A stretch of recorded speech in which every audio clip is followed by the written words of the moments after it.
Aminado si Senador Cheese Escudero na inaasahan na niya ang pagbansag sa kanya bilang traidor matapos tumalon sa paksyon ni Senator Sherwin Gatchalian. Pero ang kanya raw desisyon, pagtalima lang sa konstitusyon. Nagbabalik si Dexter Ganibe ng Abante para sa detalye. Sino man sa atin ang kakalas sa ating grupo pagkatapos na nakita natin na nag-alay ng buhay ang isa sa atin? Sa palagay ko, mas masahol pa sa kay Judas.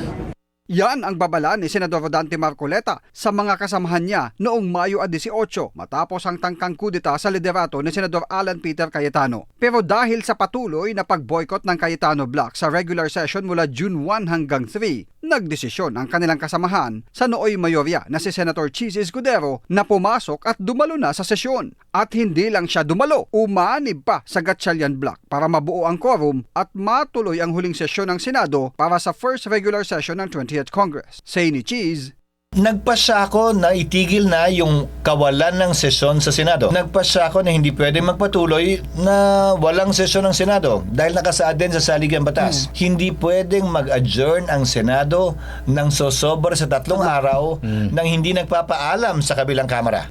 kung hindi pa raw nakapagsesyon ng Senado noong June 3, malalabag na ng Senado ang nasabing probisyon sa saligang batas. Nang tanungin si Escudero sa isyu ng posibleng pagbansag sa kanya ng mga dating kasamahan bilang traidor, iginiit niya na ang kanyang aksyon ay para sa trabaho ng isang senador at bahagi ito ng serbisyo publiko. Expected naman daw kung gano'n ang mangyari. Kasama yun siguro, pero ang tatawag sa yung traidor, yung hindi sumasang-ayon sa'yo. Sa totoo lang, JC, sa sobrang polarized ng ating bansa ngayon, wala nang makakakuha ng suporta ng 80% siguro, 70%, o baka 60%. Maswerte ka na kung may posisyon ka at 55% sumama sa'yo.